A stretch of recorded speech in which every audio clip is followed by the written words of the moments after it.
I think we ought to apply it. I want to talk about the cultural moment that we currently inhabit, and I want to give you some insight on how to navigate it faithfully, because I think we're in the middle of something very significant, and we need to make sure we have certain things really clear so that we can navigate this moment faithfully. In the text that I just read, Peter and the apostles, they've just been arrested by the high priest because they were preaching in the temple. This is Acts 5, so this is very early on after Jesus has ascended into heaven, and the apostles are in the temple daily, and they're in the temple and they're preaching in the temple, and the high priest has them arrested, and so they're arrested for preaching.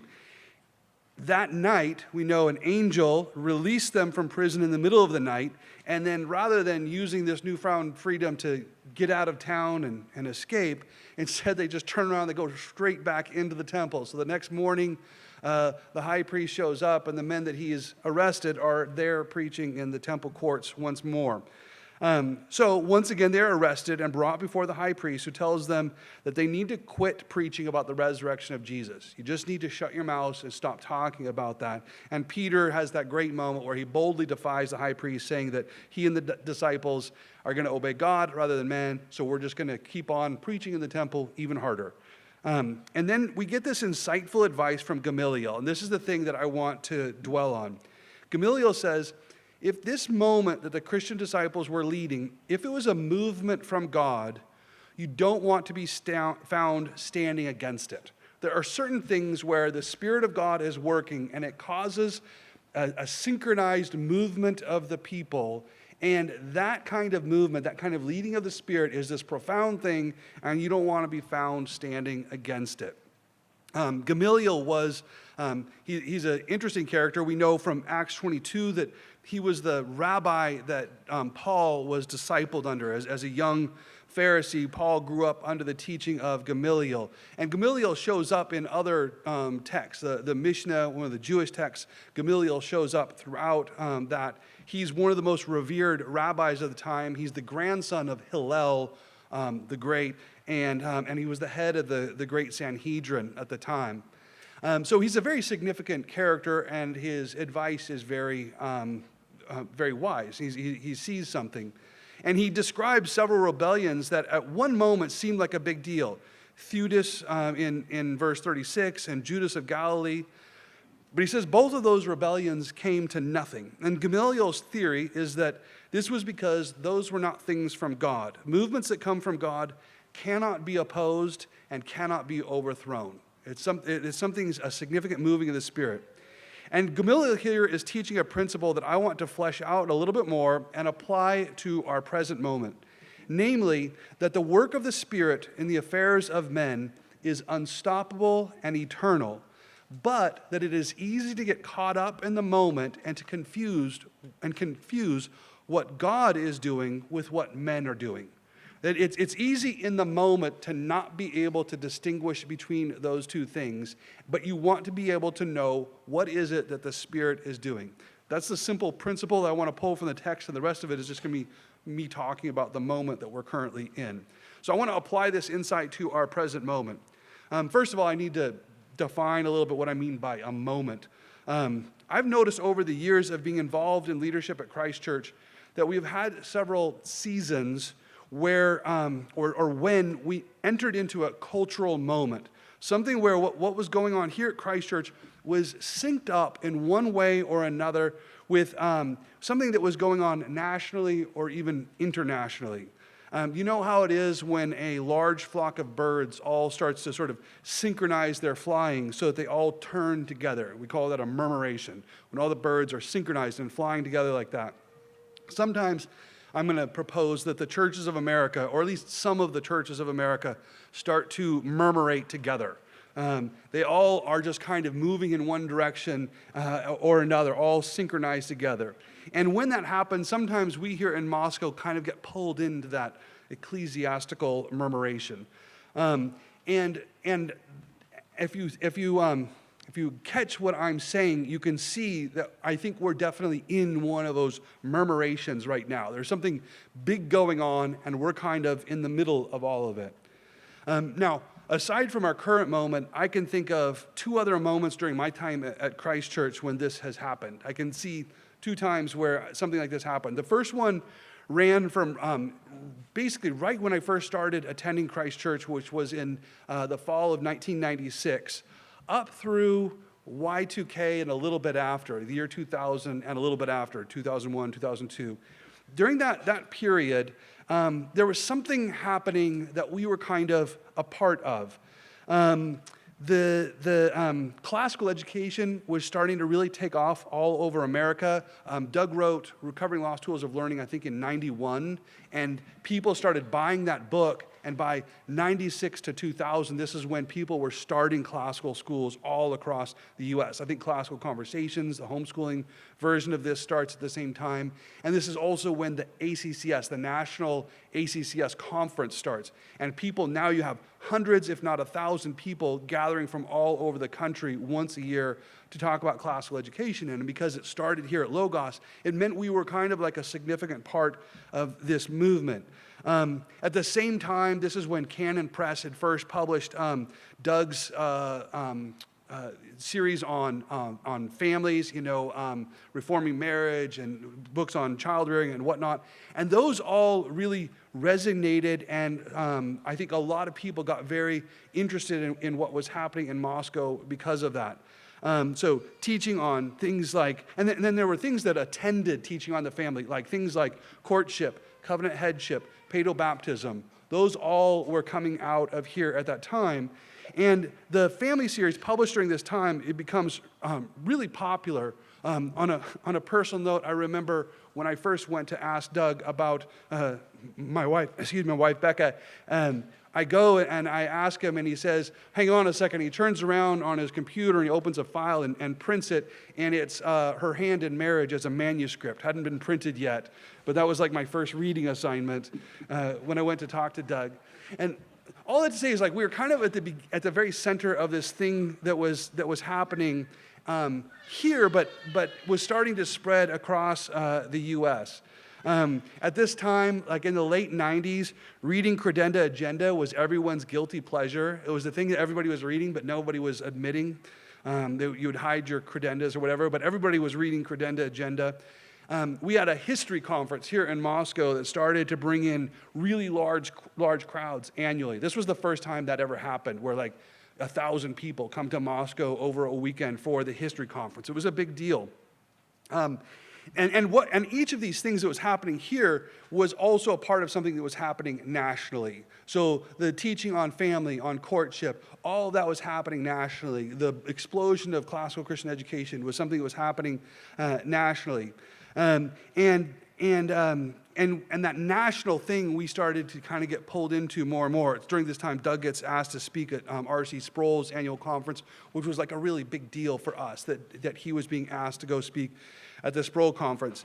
It's at this time also NSA achieved its early critical mass, and we felt like we were part of a thing. Like there was just this energy that was coursing through the saints here because we were a part of this thing that was happening nationally, but we were kind of a significant part contributing to it all. That was, like I said, like 96 to a little after 2000, all of that was going on.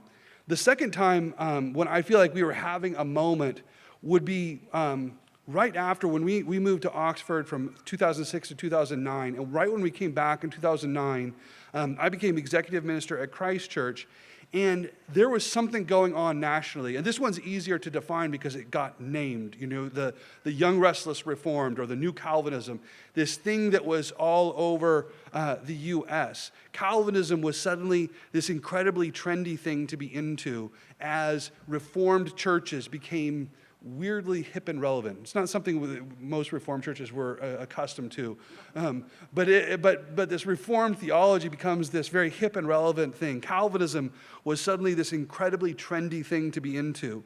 Our history conference had stopped, but we rebooted our annual conference. It had been the history conference, and we hadn't done it for a while. And then we rebooted it, and that's what is now the Grace Agenda. I believe the title of our first rebooted conference that was now the Grace Agenda was something like John Calvin, You Sexy Beast. I think. That might have just been one of the talks there, but that's the name that really sticks out in my mind. So Calvinism and being Reformed was this very trendy thing, and we were able to kind of participate with this. Reformed churches during this time deliberately went after younger audiences, and if you were around and like really paying attention during this time, it was really striking because the marketing was suddenly very professional in a way that Christians really hadn't done this before. Everybody was putting lots of time and money into really polished web pages that seemed very urban and sophisticated. The online was just really becoming a thing, and the Young Restless Reform movement leaned into that really well. So the web pages, the blogs became a thing during this time where everybody had a blog. I think that's when Doug started Blog and Mayblog, and that started getting a lot of traction. During this time, pastors were foodies, drinking craft coffee or micro-brew beers, while being also like mixing this kind of high aesthetic with this super casual. So you would wear ripped jeans and your flannel shirts, but then be very sort of bougie with your food. And it was in the middle of this that then also Doug was asked to speak at Piper's annual conference. The conference network was kind of really a big deal again. So and that was very like the very center of the Young Restless Reform world. And also during this time, we had Mark Driscoll from Seattle speak here at Grace Agenda. So it seemed like Moscow was a part of this much bigger national thing. And again, you had this time, it was like a few years where there was a lot of energy and it felt like we were a part of this big thing.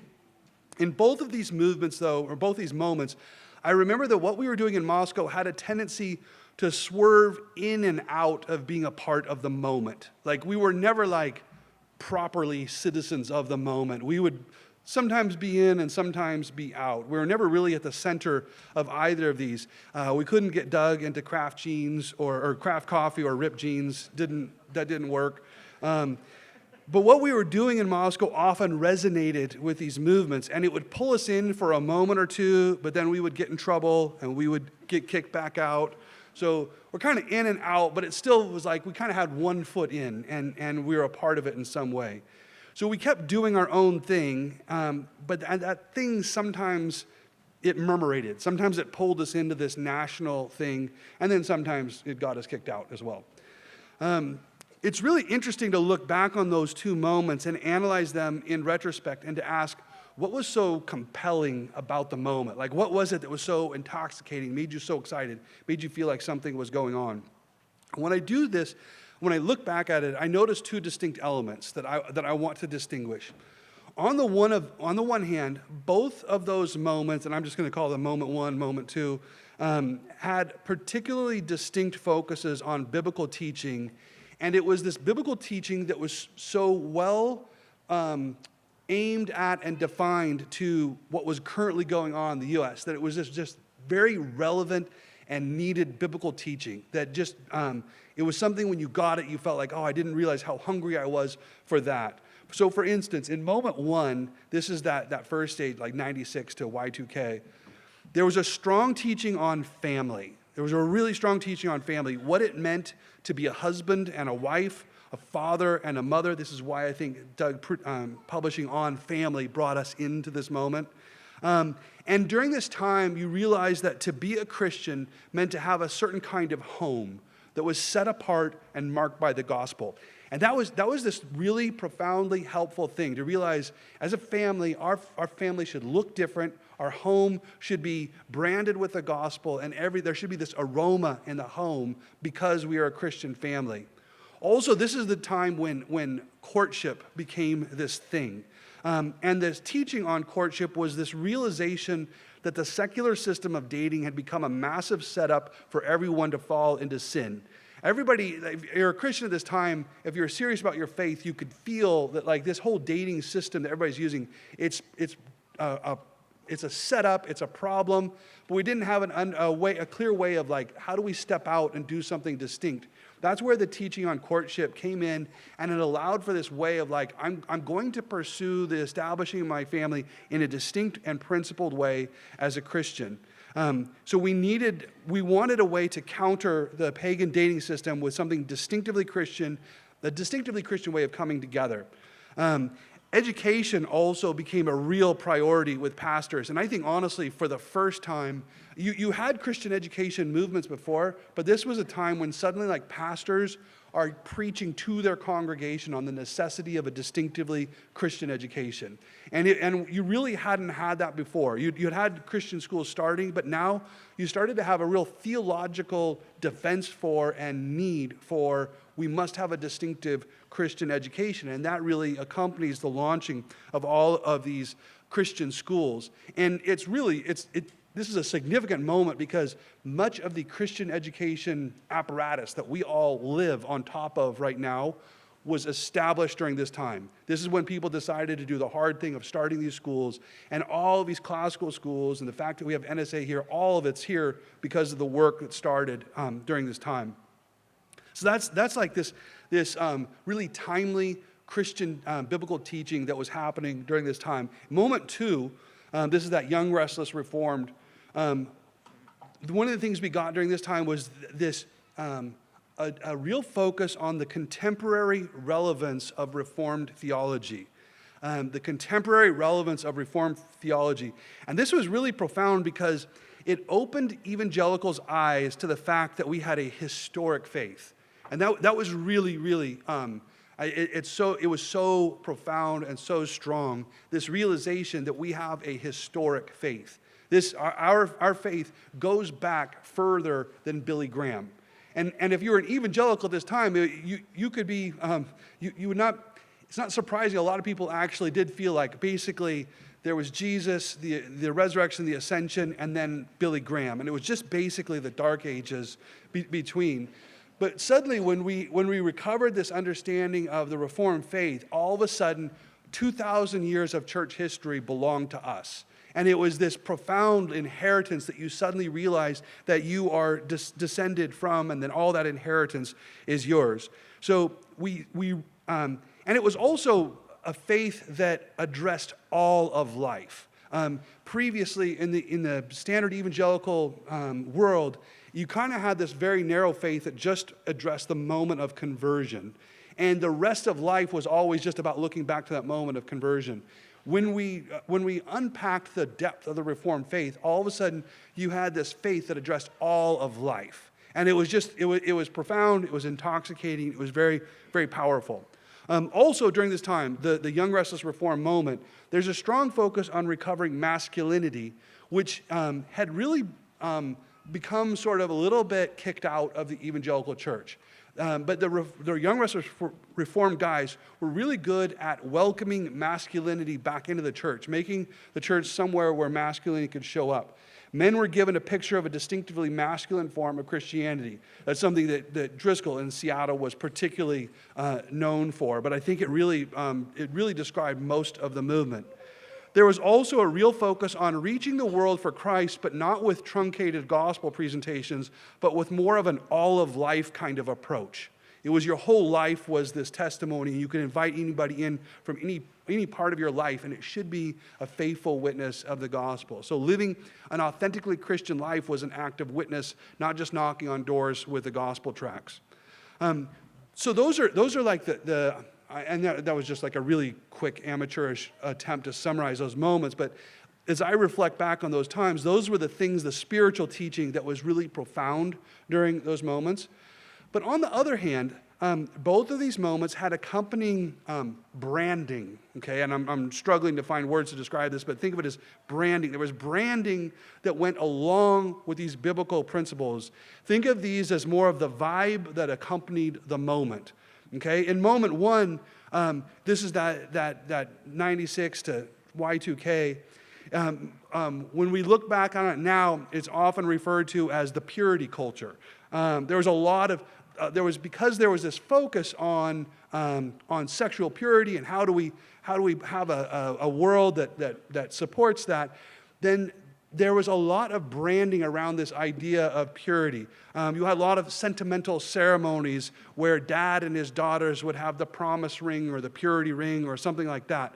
That's what I'm describing as branding. You had the principle, the biblical principle, and then there's this kind of branding or vibe that went with it.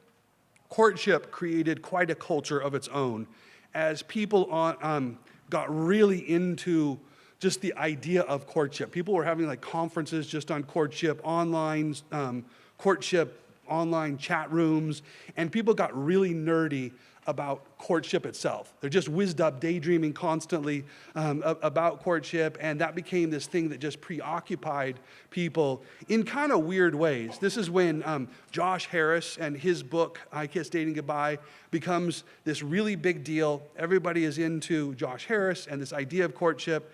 And like I said, it becomes this thing that people get weirdly, unhealthily preoccupied with, so much so that even Beck and I dated very early on, but at the time, we actually were like very clear that we would just refer to ourselves as dating. We didn't say we were courting. Even though her dad wrote the book, courtship got such a weird brand and vibe that we didn't want to indulge that. So we would just say we're dating, but we're dating like smart Christians. And anyhow, and then the homeschooling that took off at this moment, it carried with it not just the principle of Christian education, but there's a whole family ethos.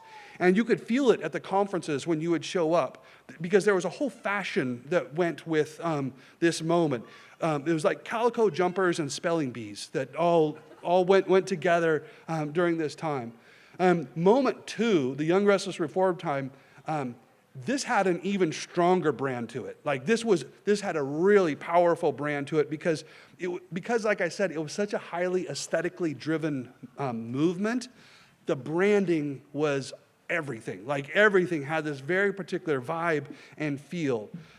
Like I said, Reformed Christians had the best web pages and were cranking out fresh media every day. Every day there were articles and blog posts that you had to be caught up on. Like so in the same way that you're checking X every day now, this time there are certain web pages that you had to go and read the articles so that you're up on whatever was going on. And there was a look, there was a font, there was a branding that was everywhere. And it was young, urban, and of professional vibe.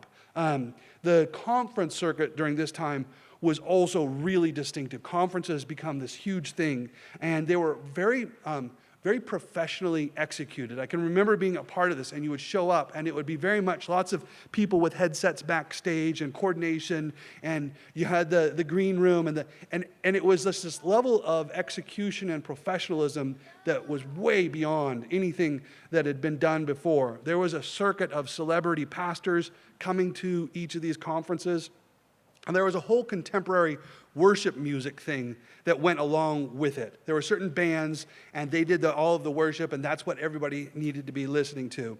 And Christians became real aesthetes. I mentioned this. They were foodies, engaged in art and culture, and your cultural engagement was your Christian witness. So it was important to have this powerful witness. It's important to be really aesthetically tuned in. That's the vibe of that one. So on the one hand, you had this spiritual teaching. On the other hand, you had this vibe that went along with it.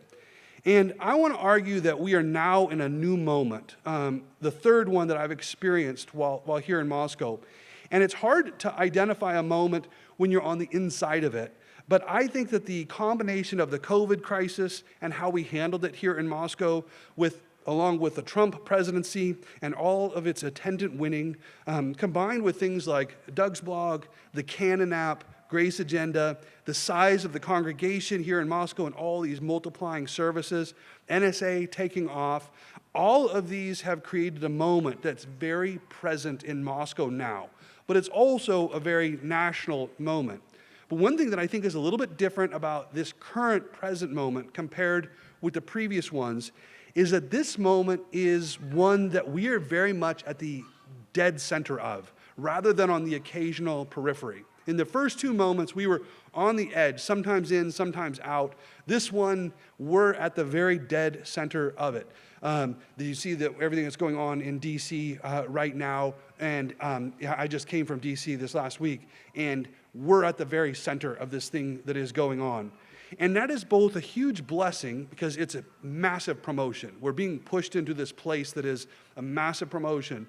But it's also something that is risky and dangerous. I say this because when moments pass, they have a tendency to leave whoever was at the center of that moment in a smoking crater. right? When the moment passes, whoever was at the center tends to be left in a smoking crater. Purity culture didn't age well. Mars Hill in Seattle got creamed at the end of their moment. So I want to give you an exhortation to think about how to survive being at the center of the moment. How do you stand at the center of a moment like this and do it faithfully such that 20 years from now you don't resent and regret, this whole time, which I think it frequently is a setup. It can be a real setup to end in regret and resentment. I want to argue that the key to surviving is to be able to distinguish between the spirit and the vibe, okay? To be able to distinguish between the spirit and the vibe. The spirit is the biblical teaching that the Spirit uses to bring forth that moment, okay? The Spirit is that biblical teaching. It's God working on your heart to apply His word to what you needed to hear at this time, okay? That is the Spirit, to make this word relevant and to apply it deeply to your heart at this time. The vibe is the attendant branding, the cultural media of the moment. And the vibe is oftentimes the vehicle that the Spirit uses to bring that biblical teaching. And so I'm not saying that the vibe is bad. I'm not trying to do like a dualism, spirit good, vibe bad, spirit flesh, spirit and the world or something like that. The vibe is the vehicle that God uses to bring that spiritual teaching to you. It's something that is good in and of itself, but you need to be able to distinguish between the vibe and the Spirit. The vibe is distinct from the teaching itself, and you want to be able to distinguish between these two things because the vibe is fleeting and temporary, but the work of the Spirit, as Gamaliel recognized, is unstoppable and permanent. Okay, the vibe is temporary and fleeting. It's not bad, it's just temporary, whereas the Spirit is going to be permanent and unstoppable. So let's say it was back in the year 1998, and you in 1998 learned what a Christian family looked like by homeschooling in your home in 1998. The Spirit was teaching you that a husband is to love his wife like Christ loved the church, that a wife ought to submit to her husband, that children should be raised in the nurture and the admonition of the Lord. This is all the wonderful things that you're learning at that moment. But the vibe that moment is all about crock-pot dinners, calico jumpers, and Josh Harris conferences, okay? The vibe is temporary and fleeting, but God probably used that vibe to get you to that Spirit. So it's not a problem, it's just you want to understand its temporary nature. The Spirit is eternal, but the vibe is fleeting and temporary. Or let's say that you learned to be a Christian husband in Seattle in the year 2012. The Spirit was teaching you to mortify your lusts, to take responsibility for the Christian faith of your home, to push you deep into the riches of the Reformed tradition. But the vibe is bringing you microbrew IPAs and dressing you in flannel shirts while Mark Driscoll streams, "How dare you," at you, okay? Now the thing is that vibe is great. You needed that, but you needed it to get you to that Spirit. The vibe is the vehicle of the Spirit. So in a sense, you can't have the Spirit without the vibe. You can't learn what Mark Driscoll taught you without Mark Driscoll. But the Spirit is distinct from the vibe. Mark Driscoll was not synonymous with the Spirit's teaching. One will pass and one will endure forever.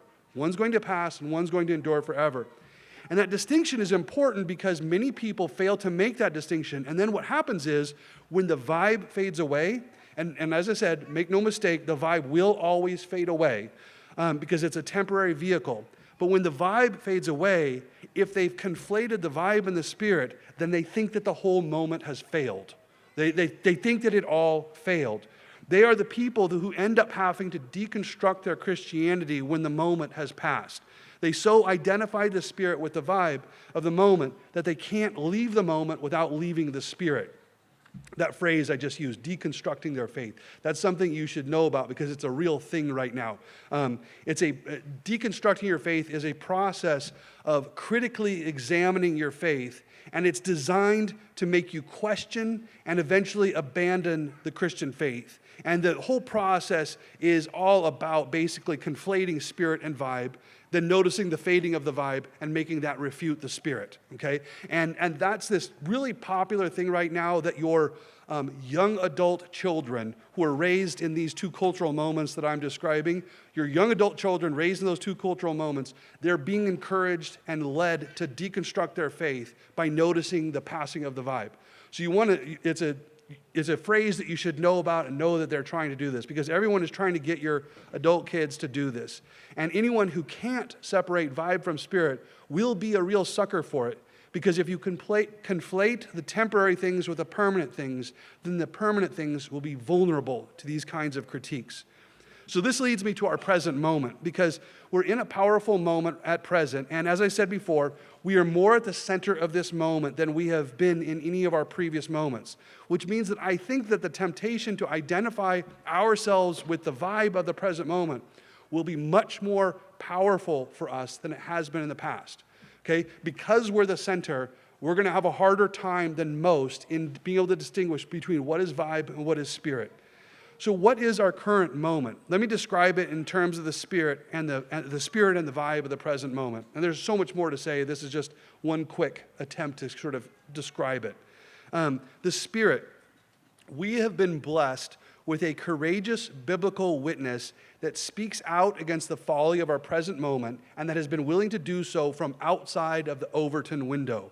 I'm using a bunch of these very cool phrases, right? Overton window. The Overton window is that range of things that are culturally accepted to say.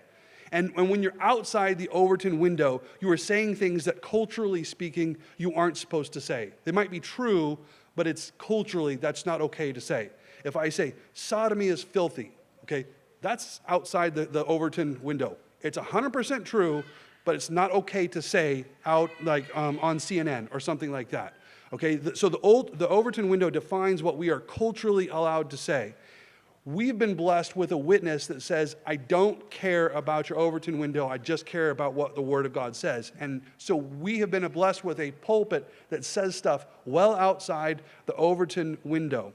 And biblically speaking, this is what prophets do. They don't respect the window. And then what happens is when you do this obediently, at first everyone is horrified. You can't say that.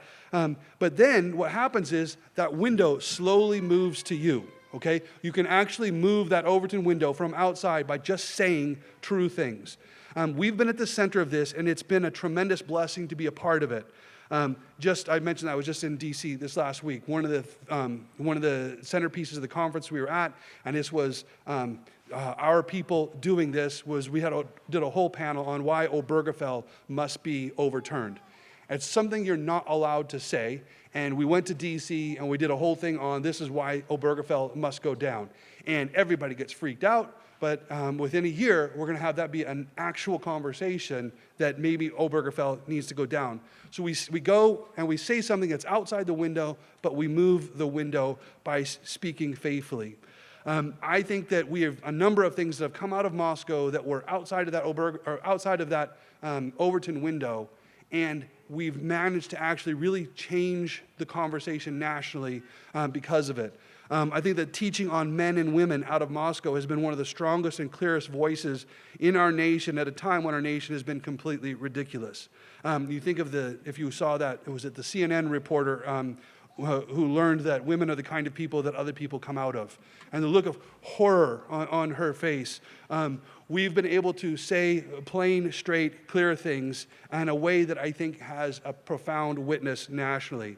We've been a key voice in saying that America must be a Christian nation. We've articulated the vision for all of Christ, for all of life, for all of the world. And I would also say that I think Moscow has cultivated a spirit of hospitality and joy here that is distinctive and intoxicating. These are all things that I think are coming out of the very center of what's going on here. I could go on and on because there's so much more, and other things may stand out more to you. If you say this, the teaching that has most affected me out of Moscow. I'm sure you all have a much longer list than that. But there's just no doubt that there's been an uncommon moving of the Spirit in our ministries over the past few years.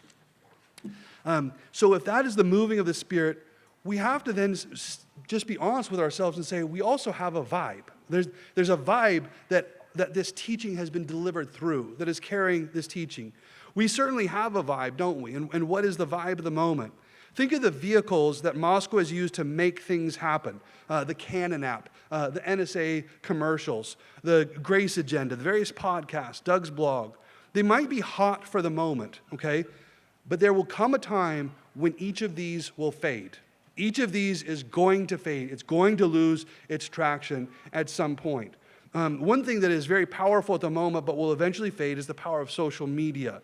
There's an urgency that many of you give to your X feed that feels objectively huge and powerful. Like, this is so important that everybody is talking about this. And you're giving it a significance that I understand for the moment. Maybe that is a big deal, but that feeling that this is so pressing is something that's going to fade. And at some point in the future, you're going to look back at it and you're going to say, that was a little bit ridiculous, how much significance that I allowed that to have in my life. There's an urgency we give to it that is really just a passing vibe. At some point, social media will fade, and the importance we've been giving to it over the past several years will actually look a bit silly. Or think of the aesthetic feel of the current moment. It's very masculine. Lots of beards and deadlifts, right? It's a very masculine, sort of bearded weightlifting moment. Everyone is a settler of some sort, right? Everybody has chickens and little agrarian empires, or at least we aspire to that. Our agrarian empire dies within 6 weeks every summer, but we aspire to it, right? We aspire to it. And there's a whole vocabulary for the moment that you need to be on the inside of. I was already dropping the Overton window and the deconstructing. There's this whole vocabulary that you need to be on the inside of if you want to really follow what's going on. For instance, guys need to be based. And if you're based, that's good because that means you're a Chad Giga King. That's a good thing to be. But what it takes to be based changes from day to day. And you have to stay ahead of it. Or guess what? If you don't, you're in the longhouse. That's bad. You don't want to be in the longhouse. These are all these weird little code things that everybody has, and you have to stay on top of it. And if you are on top of it, it's kind of intoxicating because you're on the inside of something. You're on the inside, and it feels like you know.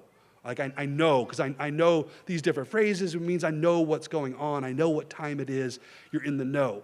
And it is kind of intoxicating because it means you're at the very center of the moment. But I want to take you back to the wisdom of Gamaliel. That which is from God is eternal and unstoppable. The spirit will endure, but the vibe will always fade. There will be a time when we look back on this moment the same way we look back on the fashion of any previous decade and think, wow, I can't believe I wore that. There's going to come a time where we're going to look back at this moment and all these things we're doing, we're going to see the exact same way. I can't believe my mom let me wear that to school. And to be clear, I'm not knocking the current vibe. The vibe is, in some sense, the necessary vehicle carrying the Spirit. All the good things that the Spirit was doing in the two previous moments I described, the Spirit did through the means of the vibe of the moment. And so it is with us. All the good things that the Spirit is doing right now, right here, the Spirit is doing through the means that will one day fade and pass away. Right? The Canon app was so important. It fed you all kinds of things. But there's going to come a time when the Canon app is going to die. It's not going to be around any longer. And the answer is not to reject the vibe. The answer is to be able to look through the present vibe to the work of the Spirit that is eternal. If you completely identify your faith with the vibe of the moment, I want to warn you, because the people who do this are the people who will be deconstructing their faith once this present vibe wears off. If you so identify yourself with the present vibe, 10 years from now, you're going to be deconstructing from it. Or your kids will be, which is kind of more what happens. Your kids end up having to deconstruct from the whole moment. So my whole goal with this sermon here is to get one very particular exhortation to you. As you give yourself to all that is going on here in Moscow, take a special effort to be directing your allegiance to that which is the work of the Spirit. Right? Take special effort to get all of your allegiance to that which is the work of the Spirit. We do many wonderful things here. We make great tri-tip. We make viral videos. We make progressives lose their minds, and it's all just a lot of fun. Right? All of that together is just a whole lot of fun. But the deep obedience here is learning to worship the triune God in spirit and in truth. It's learning to love our God and love our neighbors as ourselves. And it's really easy to come and give yourself to that first list and completely miss the second. to give yourself completely to the vibe and then miss that work of the Spirit. If you're here just for the vibe, then when this current moment passes, you're going to find yourself deeply questioning and even resenting this church, right? That really will happen. If you're here just for the vibe's going to pass, and you're going to actually resent this church. If you come here for the Spirit, you're going to have an ongoing appreciation because you received things that are eternal. If you're here for the Spirit, then when this moment passes, you will find yourself continuing to be grateful for this present moment because it brought you to the Spirit. Let's pray. Our Heavenly Father, we thank you for the gift of your Holy Spirit, the cloud that leads us by day and the fire that leads us at night. Father, may our eyes be fixed on that which your Spirit is doing. May our feet faithfully walk that path that your Spirit is leading us on. We thank you for this tremendous work that you're accomplishing in our midst. May we be faithful stewards of this moment. And so we pray now as your Son taught us to pray, saying,